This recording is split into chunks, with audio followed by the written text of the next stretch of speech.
तो राधे राधे। आप देख रहे हैं मस्ती जी स्टडी पॉइंट एंड मस्ती के यूट्यूब चैनल पर। आज हमारा टॉपिक है बंगाल विभाजन, जो कि कांग्रेस के अधिवेशन तक हमने कंप्लीट कर लिया था। आज हम कांग्रेस के समय जो भी कार्यक्रम हुए, जो भी आंदोलन हुए, जो भी समस्याएं क्रिएट हुई, उनसे संबंधित जो भी टॉपिक है वो कवर करेंगे। और उसमें सबसे पहला टॉपिक है हमारा बंगाल विभाजन। बंगाल विभाजन कब हुआ था तो आप सबको पता है। बंगाल विभाजन हमारा हुआ था 1905 में। 1905 में हमारा बंगाल विभाजन हुआ। इसके बारे में हम प्रत्येक डेट डालेंगे, कौन सी डेट पर क्या हुआ ये सब बताएंगे। अभी आप समझिए आखिर बंगाल विभाजन हुआ क्यों। सबसे पहला यही है कि बंगाल का विभाजन क्यों हुआ। तो बंगाल प्रांत बहुत बड़ा प्रांत था। बंगाल प्रांत बहुत बड़ा प्रांत था।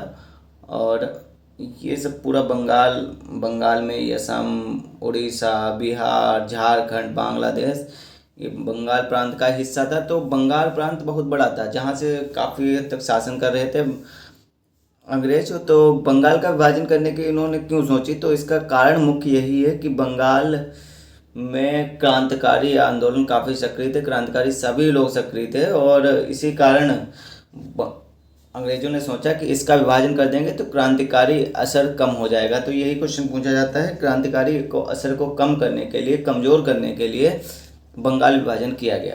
ठीक है, हम अब आगे चलते हैं। इसके बंगाल विभाजन क्यों के ही बारे में हम बता रहे हैं, क्यों हुआ था।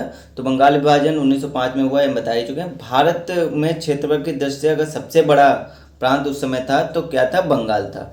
1901 की जनगणना में अगर देखा जाए तो 1901 की जनगणना के अनुसार बंगाल भारत की कुल आबादी का 25% अकेले था। यानी पूरा देश 75% था, तो 25% अकेले बंगाल में ही हिस्सा था आबादी का। और मुसलमानों की संख्या पूरे भारत में सबसे ज़्यादा कहाँ थी, तो बंगाल में थी। तो मुसलमानों की संख्या कहाँ थी सबसे ज़्यादा, बंगाल में थी। आपसे जनगणना के बारे में भी पूछा जा सकता है कि पहली जनगणना कब हुई। तो पहली जनगणना 1872 में हुई। और अगर पहली नियमित जनगणना पूछी जाए तो 1881 में हुई। ठीक है, तो इस तरीके से बाद में 1901 में जब जनगणना हुई तो देखा गया कि बंगाल में काफ़ी आबादी बढ़ गई है। और बंगाल में लगभग लगभग पूरे देश की कुल आबादी का 25%, उस समय सबसे बड़ा प्रांत आबादी के हिसाब से भी बंगाल ही था। तो 25% जनसंख्या कहाँ निवास करती थी, बंगाल में। और मुसलमानों की संख्या यहाँ सर्वाधिक थी। तो इसी कारण अंग्रेजों ने सोचा कि अगर हमें आंदोलनों को कमज़ोर करना है तो बंगाल का विभाजन करना पड़ेगा। ठीक है, और उस समय कौन था, कर्जन था। कर्जन कौन था, वायसराय था। तो कर्जन वायसराय ने सोचा कि अगर हमें आंदोलनों को कमज़ोर करना है तो क्यों ना बंगाल का विभाजन ही कर दिया जाए। तो इसके आगे हम चलते हैं। जैसा कि हमने बताया कि बंगाल में क्रांतिकारियों का गढ़ था। बंगाल में क्रांतिकारियों का गढ़ था। मुस्लिमों की संख्या भी अधिक थी और सबसे ज़्यादा क्षेत्रफल था, सबसे ज़्यादा आबादी थी। क्रांतिकारी राष्ट्रवादियों का गढ़ था। तो इस समय का वायसराय अगर पूछा जाए तो लॉर्ड कर्जन था। लॉर्ड कर्जन 1899 से 1905 में रहा। सबसे विवादास्पद फैसला इसका यही रहा कि बंगाल विभाजन, इसका मकसद बंगाल विभाजन क्या था कि फूट डालो राज करो, क्योंकि मुस्लिम और हिंदुओं में फूट डाल दो और आगे एक लंबे समय तक शासन करो। इसका यह मुख्य उद्देश्य था कर्जन का। और राष्ट्रीय आंदोलन को कमजोर करना, ये भी क्वेश्चन पूछा जा चुका है। यही सबसे ज़्यादा इंपॉर्टेंट यही माना जाता है कि राष्ट्रीय आंदोलन को कमजोर करना बंगाल विभाजन का मुख्य उद्देश्य था। और फूट डालो राज करो सेकेंडरी, बाकी सब सेकेंडरी स्टोर। कई ये क्वेश्चन पूछा गया, राष्ट्रीय आंदोलन को कमजोर करना, यही क्वेश्चन पूछा गया था। तो इसका ध्यान रखना है आपको। अब हम बताते हैं बंगाल विभाजन की पहले की क्या दुख है। तो 3 दिसंबर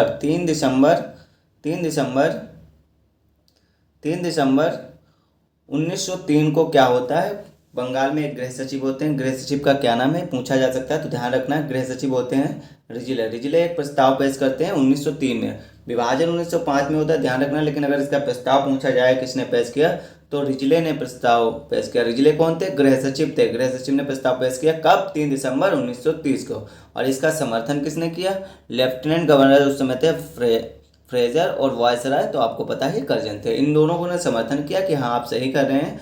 और इन्होंने अपना लिखित में कारण, देखो अंदर का कारण कुछ भी हो, लिखित में हम सही कारण देते हैं। तो लिखित में इन्होंने कारण बताया कि बंगाल एक बहुत बड़ा प्रांत है और इसका प्रशासन करने में असुविधा हो रही है, इसीलिए हम इसका विभाजन कर रहे हैं। प्रशासनिक कठिन, अगर आपसे पूछा जाए अंग्रेजों की तरफ से क्या कारण बताया गया, तो अंग्रेजों की तरफ से कारण बताया गया कि प्रशासनिक कठिनाई हमें हो रही है, सुचारू रूप से हम संचालन बंगाल का नहीं कर पा रहे हैं, इसी कारण विभाजन किया। जबकि मुख्य उद्देश्य यही था कि आंदोलन को कमज़ोर करना, वहाँ के क्रांतिकारी गतिविधियों को कमज़ोर करना, इसका वास्तविक उद्देश्य यही था। लेकिन अगर पूछा जाए कि अंग्रेज़ों की तरफ से क्या बताया गया था, तो अंग्रेज़ों ने ये बताया था कि बहुत बड़ा राज्य है, बहुत बड़ा राज्य है, तो हम यहाँ का प्रशासन ही नहीं सही कर पा रहे हैं, इसीलिए हम इसका विभाजन करते हैं।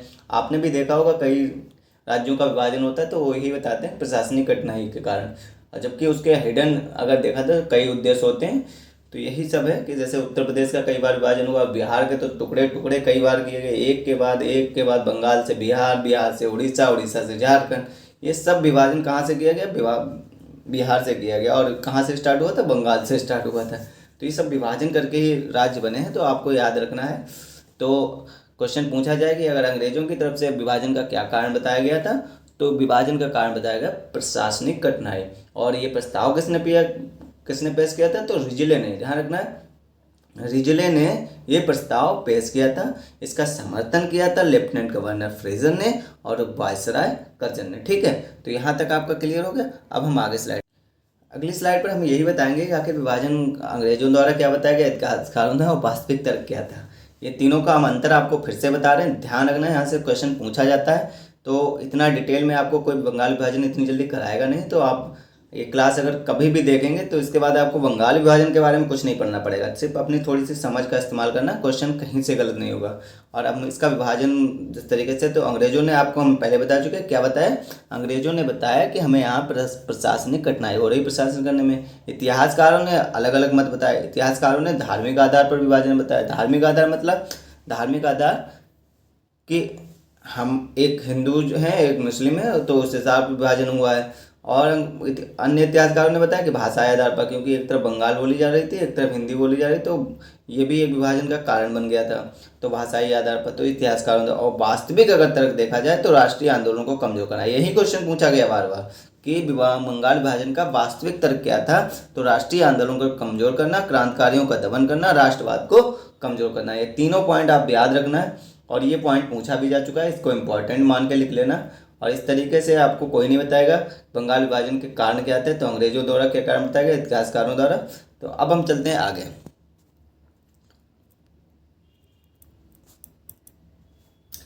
बंगाल विभाजन लॉर्ड कर्जन के समय हुआ था, आपको पता है।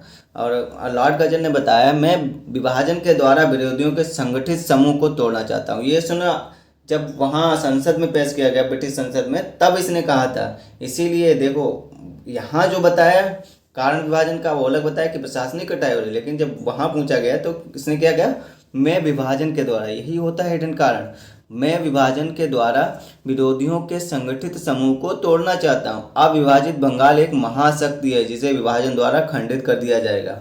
मतलब समझ गए, वास्तविक तर्क और था, और जबकि हमें बताया गया था कि हम प्रशासनिक कठिनाई हो रही है।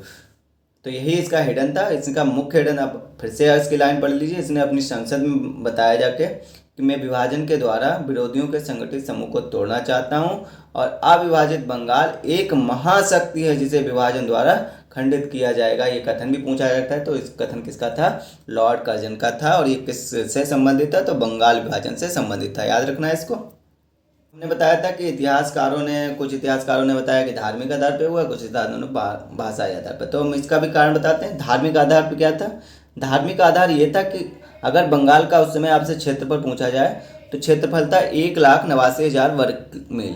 1,89,000 वर्ग मील बंगाल का क्षेत्रफल था। और बंगाल का क्षेत्रफल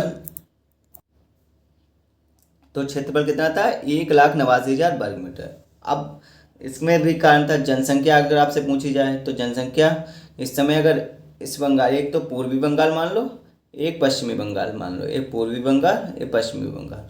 पूर्वी बंगाल की राजधानी अगर पूछे जाए तो ढाका थी, और पश्चिमी बंगाल की राजधानी कलकत्ता थी। पूर्वी बंगाल की राजधानी ढाका थी और पश्चिमी बंगाल की राजधानी कलकत्ता थी। आप समझो पश्चिमी बंगाल की जनसंख्या कितनी थी, 5.4 करोड़। 5.4 करोड़ कितनी जनसंख्या थी पश्चिमी बंगाल की, ध्यान रखना, पश्चिम बंगाल की जनसंख्या 5.4 करोड़ थी, जिसमें हिंदू संख्या ज़्यादा थी 4.2 करोड़, और 0.9 करोड़ क्या थी, मुस्लिम। यानी ये जो पश्चिमी बंगाल वाला एरिया है, ये वाला एरिया हिंदू बाहुल्य था। अब पूर्वी बंगाल में चलते हैं। तो पूर्वी बंगाल की राजधानी हमने आपको बता दी ढाका थी, जो कि अब बांग्लादेश के नाम से जाना जाता है। तो पूर्वी बंगाल की जनसंख्या अगर आपसे पूछी जाए तो पूर्वी बंगाल की जनसंख्या कितनी थी? पूर्वी बंगाल की जनसंख्या थी 3.10 करोड़। और यहाँ पर अगर पूछा जाए मुस्लिम कितने थे, एक हिंदू थे 1.2 करोड़, मुस्लिम थे 1.8 करोड़। तो यानी यहाँ पे देखा जाए तो मुस्लिमों की संख्या ज़्यादा थी। तो इसको हम क्या कह सकते हैं, मुस्लिम बाहुल्य क्षेत्र। ये जो एरिया था, ये मुस्लिम बाहुल्य क्षेत्र था। तो यही कारण था कि हिंदू एक तरफ थे, एक तरफ मुस्लिम ज़्यादा थे। तो ये धार्मिक आधार हो गया, यानी हिंदू और मुस्लिमों को बांटने के आधार पर जो विभाजन किया गया, उस कुछ इतिहासकारों का कि धार्मिक आधार पर विभाजन हुआ है। नेक्स्ट स्लाइड पे हम चलते हैं। अब हम बताते हैं आपको भाषाई आधार पर कैसे हुआ। तो क्षेत्रफल तो आपको पता है 1,89,000 वर्ग किलोमीटर था, 1,89,000 वर्ग मील था। और जनसंख्या हमको बता चुके थे, पश्चिम बंगाल में कितनी थी, 5.4 करोड़, और पूर्वी बंगाल में थी 3.10 करोड़। ठीक है, तो यही था। अब देखो पश्चिम बंगाल में क्या था, हिंदी उड़िया ज़्यादा बोली जाती थी, हिंदी उड़िया। ये हिंदी वाले हिंदू जो थे ये क्या बोलते थे, हिंदी उड़िया बोलते थे। मुस्लिम क्या बोलते थे, बंगाली बोलते थे। यहाँ पे भी समझिए, यहाँ पे जो एरिया है ये क्या होगा, बंगाली भाषा का बाहुल्य क्षेत्र होगा। और यहाँ पे क्या होगा, हिंदी उड़िया भाषा का ज़्यादा बाहुल्य होगा। तो कुछ विद्वानों ने कहा ये विभाजन किस आधार पे हुआ है, भाषा के आधार पर। क्योंकि इधर वाले क्या बोलते हैं, इधर वाले बोलते हैं हिंदी उड़िया, और इधर वाले ज़्यादा बोलते हैं बंगाली। तो इस आधार पर उन्होंने कहा कि ये भाषाई आधार पर विभाजन। तो समझ गए, इतिहासकारों के आधार पर हमने विभाजन बताया। एक तो हमने बताया मुस्लिम और हिंदू के आधार पर, और एक हमने बताया भाषा यानी हिंदी और बंगाली भाषा के आधार पर। ध्यान रखना है। आगे हम चलते हैं। आगे अब बंगाल विभाजन से महत्वपूर्ण तिथियां नोट कर लेना है, ये कोई नहीं बताता है। तो बंगाल विभाजन का अगर आपसे पूछा जाए प्रस्ताव कब पेश किया गया, प्रस्ताव कब पेश किया गया, तब अब 1903 वाला आप भूल जाना है। 1903 में प्रस्ताव पहले ही तैयार रूपरेखा के रूप में किया गया था, वो रिजलें ने किया था। लेकिन अगर अब जब विभाजन होने जा रहा है तो तब संसद में प्रस्ताव किसने पेश किया, तो 19 जुलाई 1905 को, 19 जुलाई 1905 को विभाजन का प्रस्ताव पेश हुआ। ठीक है, और 20 जुलाई 1905 को क्या हुआ, प्रस्ताव पारित हुआ। यानी 19 जुलाई को प्रस्ताव पेश होता है और 20 जुलाई को प्रस्ताव पास हो जाता है। अब इसी को देखते हैं कि भारत, सभी लोग चकित हो जाते हैं कि बंगाल का विभाजन होगा। तो भारत में बहुत तेजी से गतिविधियां शुरू हो जाती हैं, और जल्दी जल्दी के चक्कर में एक टाउन हॉल की बैठक होती है 7 अगस्त 1905 को, जिसका नेतृत्व सुरेंद्रनाथ बनर्जी करते हैं। और इस टाउन हॉल की बैठक में फैसला किया जाता है कि हम बंगाल विभाजन का विरोध करेंगे और हम चलाएंगे स्वदेशी और बहिष्कार आंदोलन। बंगाल विभाजन के विरोध में ही चलता है स्वदेशी और बहिष्कार आंदोलन। याद रखना है, बंगाल विभाजन के विरोध में क्या चलता है, स्वदेशी और बहिष्कार आंदोलन। ये कब घोषित किया जाए, टाउन हॉल की बैठक कब होती है, 7 अगस्त 1905 को। इसकी अध्यक्षता पूछी जाए तो नेतृत्व कौन करता है, सुरेंद्रनाथ बनर्जी। सुरेंद्रनाथ बनर्जी का नाम याद रखना। टाउन हॉल बैठक की अध्यक्षता करते हैं, और ये बैठक, टाउन हॉल बैठक कहाँ होती है, कलकत्ता में होती है। उसके बाद 16 अक्टूबर 1905 को क्या होता है, बंगाल विभाजन प्रभावी हो जाता है। मतलब इनको टाइम ही नहीं दिया जाता है। 16 अक्टूबर 1905 को ये बंगाल विभाजन। अब यहाँ पर अगर प्रस्ताव पारित हो गया था तो इतना लंबा समय क्यों लिया। देखो अंग्रेजी बहुत चालाक थे। अंग्रेज देखना चाहते थे कि हम जो प्रस्ताव लाते हैं उसका विरोध कहाँ तक, कितनी हद तक होता है। तो इसीलिए पहले प्रस्ताव पास करा लेते थे और पूरा नज़रिया रखते हैं कि कहीं ऐसी तो क्रांति नहीं क्रिएट हो जाएगी जिससे हमें प्रॉब्लम हो जाएगी। तब ये 1-2 महीने का गैप दे देते थे। आपने भी देखा होगा, कोई जब बड़ा फैसला होता है संविधान संशोधन में, तब उसको एकदम से नहीं लागू किया जाता, काफ़ी टाइम दे दिया जाता है, उसके बाद लागू किया जाता है। ऐसे ही होता है। तो यही रणनीति अंग्रेजों की थी। अंग्रेजों ने सोचा कि पहले हम इसको दिखा देते हैं, किस हद तक भारत के लोग विरोध करेंगे वो देख लेंगे। तो यही सब देखना। तो उन्होंने देखा कि भारत वाले क्या कर रहे हैं, केवल स्वदेशी और बहिष्कार आंदोलन इसके विरोध में कर रहे हैं। तो उन्होंने फिर लास्ट में जाके 16 अक्टूबर, ये डेट याद रखना है, 1905 को विभाजन प्रभावी हुआ। आपसे पूछा जाए प्रस्ताव पेश कब हुआ, 19 जुलाई 1905 को। पारित कब हो गया, 20 जुलाई 1905 को। टाउन हॉल की बैठक अगर पूछी जाए 7 अगस्त 1905 के, और टाउन हॉल की बैठक की अध्यक्षता पूछी जाए तो सुरेंद्रनाथ बनर्जी ने। टाउन हॉल की बैठक हुई कहाँ थी, तो कलकत्ता में। और उसके बाद आपसे पूछा जाएगा बंगाल विभाजन प्रभावी कब हुआ, तो बंगाल विभाजन प्रभावी हुआ 1905 को। जब बंगाल विभाजन 1905 प्रभावी होता है तो उससे रिलेटेड ये भी क्वेश्चन कई बार पूछे गए हैं, बंगाल विभाजन से संबंधित कौन कौन से दिन मनाए गए 16 अक्टूबर को? तो बंगाल विभाजन के विरोध में भारतीयों ने क्या किया? शोक दिवस मनाया। भारतीयों ने शोक मनाया कि ये हमारे लिए अच्छा नहीं हुआ, ये शोक दिवस के रूप में है। और तो भारत ने शोक दिवस, मैत्री, हिंदू मुस्लिम ने ये दिखाया कि हम सब दोस्त हैं और इन्होंने मैत्री दिवस मनाया, मैत्री दिवस। उसके बाद रक्षाबंधन, रविन्द्रनाथ टैगोर ने कहा कि हम लोग गंगा जी में स्नान करेंगे और हम हिंदू और मुस्लिम एक दूसरे के राखी बांधेंगे। तो ये पूछा जाए रक्षाबंधन दिवस किसकी पहल पर मनाया गया? तो रविन्द्रनाथ टैगोर की पहल पर मनाया गया। ये भी बंगाल विभाजन से रिलेटेड था। जन एकता दिवस, और इन्होंने दिखाया कि हम सब एक हैं, चाहे हिंदू हो चाहे मुस्लिम हो, और बंगाल विभाजन का विरोध करते हैं और हम सब एक हैं। तो आपसे ये पूछा जाता है कि बंगाल विभाजन के रूप में कौन कौन से दिवस मनाए गए? तो शोक दिवस याद रखना है, मैत्री दिवस याद रखना है, रक्षाबंधन दिवस और जन एकता दिवस। ठीक है, आगे हम चलते हैं। महत्वपूर्ण कथन, बंगाल विभाजन से रिलेटेड महत्वपूर्ण कथन अब हम पढ़ेंगे। तो बंगाल विभाजन के महत्वपूर्ण कथन में पहला कथन आता है कि बंगाल विभाजन एक निर्मम भूल है। ये किसने कहा था? तो ये बंगाल विभाजन के बारे में निर्मल भूल कहा था, निर्मल भूल कहा था गोखले, गोपाल कृष्ण गोखले। ये गोपाल कृष्ण गोखले वही हैं जो महात्मा गांधी के राजनीतिक गुरु होते हैं। उसके बाद नेक्स्ट कथन आता है भारत का वास्तविक जागरण। भारत का वास्तविक जागरण कब स्टार्ट हुआ? बंगाल विभाजन के बाद शुरू हुआ है। ये कथन ऐसे पूछा जाए किसने कहा? तो महात्मा गांधी ने। पहला है बंगाल विभाजन एक निर्मम भूल है, ये गोपाल कृष्ण गोखले जो कि महात्मा गांधी के गुरु थे। फिर चेला भी कहाँ पीछे रहने वाला था? तो चेला ने क्या कहा? मैंने महात्मा गांधी जी ने क्या कहा? भारत का वास्तविक जागरण बंगाल विभाजन के बाद शुरू होता है, क्योंकि यहीं से भारत कहीं ना कहीं टाउन हॉल की बैठक करता है और स्वदेशी और बहिष्कार आंदोलन शुरू कर देता है। नेक्स्ट स्लाइड पे हम चलते हैं। नेक्स्ट स्लाइड में यही है कि वास्तविक बंगाल विभाजन के बाद शुरू हुआ, तो ये कथन हम आपको बता ही चुके हैं। तीसरा कथन इसमें आता है, महत्वपूर्ण कथन ये है कि बंगाल विभाजन हमारे घाव पर नमक की तरह है। ये भी कथन अगर पूछा जाए तो गोपाल कृष्ण गोखले का था। गोपाल कृष्ण गोखले बंगाल विभाजन से दो कथन हमने आपको बता दिए। बंगाल विभाजन एक निर्मम भूल है, ये भी गोपाल कृष्ण गोखले का कथन था।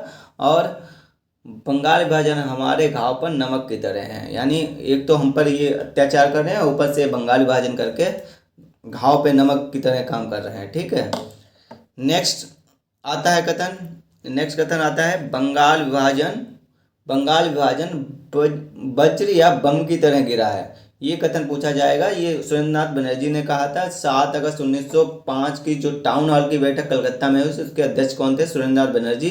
उस समय इन्होंने कहा था विभाजन हमारे ऊपर वज्र की तरह गिरा है, विभाजन हमारे ऊपर वज्र की तरह गिरा है। ये कथन किसका था? सुरेंद्रनाथ बनर्जी का था, बंगाल विभाजन से संबंधित था। अब महत्वपूर्ण कथन आता है बेमफुल्ड फुल्लर, जो पूर्वी बंगाल के लेफ्टिनेंट गवर्नर थे यानी उपराज्यपाल थे। तो इन्होंने क्या कहा? लेफ्टिनेंट गवर्नर ने कहा, जो पूर्वी बंगाल के लेफ्टिनेंट गवर्नर कौन थे? बेमफुल्ड फुल्लर। इन्होंने क्या कहा? इन्होंने बढ़िया कथन दिया। इन्होंने कहा भारत में मेरी दो पत्नियां, भारत में मेरी दो पत्नियां, एक कौन सी? मुस्लिम बेगम और एक हिंदू बेगम। तो इन्होंने कहा मुस्लिम बेगम मुझे बेहद प्रिय है। यानी आपसे पूछा जाए भारत में मेरी दो पत्नियां हैं, मुस्लिम बेगम मुझे बेहद प्रिय है, किसका कथन था? तो बेमफुल्ड फुल्लर का था, जो पूर्वी बंगाल के लेफ्टिनेंट गवर्नर थे। ठीक है, और पूछा जाए ये कथन किससे रिलेटेड था? तो ये भी बंगाल विभाजन से रिलेटेड था। नेक्स्ट कथन है संयुक्त बंगाल एक शक्ति है। संयुक्त बंगाल एक शक्ति है और विभाजन बंगाल की कई रास्तों पर चलेगा, मतलब कड़े रास्तों पर चलेगा। बंगाल अगर विभाजन कर देगा तो ये इधर उधर चलेगा, अलग अलग रास्तों पर चलेगा। यानी कई रास्तों पर मतलब कि कोई इधर चलेगा कोई उधर चलेगा, हिंदू उधर चलेंगे अलग रास्ते पर चलेंगे, मुस्लिम अलग रास्ते पर चलेंगे, बंगाली बोलने वाले अलग रास्ते पर चलेंगे और हिंदी बोलने वाले अलग रास्ते पर चलेंगे। तो इस तरीके से इन्होंने कहा। तो ये कथन किसका था? हार्वर्ड रिजले और राइसले का था। हार्वर्ड रिजले और राइसले ने कहा संयुक्त बंगाल एक शक्ति है और विभाजन कई रास्तों पर चलेगा, यानी विभाजन इसका होगा तो ये बंगाल कई रास्तों पर चलेगा। ठीक है, तो इस तरीके से हमने आपको ये भी बता दिया कथन से रिलेटेड। और ये हमारा चैप्टर यहाँ पर, ये चैप्टर हमारा कंप्लीट होता है। तो बहुत ही आसानी से हमने इसको विस्तृत जानकारी में मात्र 20 मिनट के अंदर की क्लास में आपको पूरा बंगाल विभाजन, वो भी विस्तृत तरीके से, इस तरीके से आप कहीं भी पढ़ना आपको नहीं पढ़ाया जाएगा, इतने नोट्स अच्छी तरीके से आपको प्रोवाइड नहीं कराए जाएंगे। तो आप ये ध्यान रखना है कैसे करना है। आप पूरी क्लास को एक बार देखिए, आप नोट्स बनाना चाहते हो तो नोट्स बना लिए, उसके बाद फिर क्लास को देखिए, आपको हमेशा के लिए याद हो जाएगा। बंगाल विभाजन इससे ज़्यादा पूछा नहीं जाता है, बस इसकी डेट हम आपको फिर से रिवाइज करा रहे हैं। तो 19 जुलाई 1905 को बंगाल विभाजन का प्रस्ताव पेश होता है और 20 जुलाई 1905 को प्रस्ताव पारित होता है। इसी को देखते हुए सुरेंद्रनाथ बनर्जी जो कि एक बैठक बुलाते हैं, टाउन हॉल की बैठक, जो कलकत्ता में होती है। और उसके बाद जब देखते हैं कि ज़्यादा प्रभाव बढ़ नहीं रहा तो अंग्रेज इसको 16 अक्टूबर 1905 को लागू कर देते हैं। उसके बाद यहाँ पर अलग अलग दिवस मनाए जाते हैं, शोक दिवस, रक्षाबंधन दिवस, मैत्री दिवस। तो इस तरीके से जन एकता दिवस, ये दिवस मनाए जाते हैं। उसके बाद कई लोग आके इस पर कथन देते हैं। तो बस इतना ही पढ़ना है, इससे बाहर आप पीसीएस का भी लेवल का एग्ज़ाम देंगे ऑब्जेक्टिव टाइप का, वहाँ से क्वेश्चन बाहर नहीं जाएगा। तो आज की क्लास यहीं तक। क्लास पसंद आई हो तो चैनल को लाइक, शेयर एंड सब्सक्राइब जरूर करें। Thank you. राधे राधे। जय।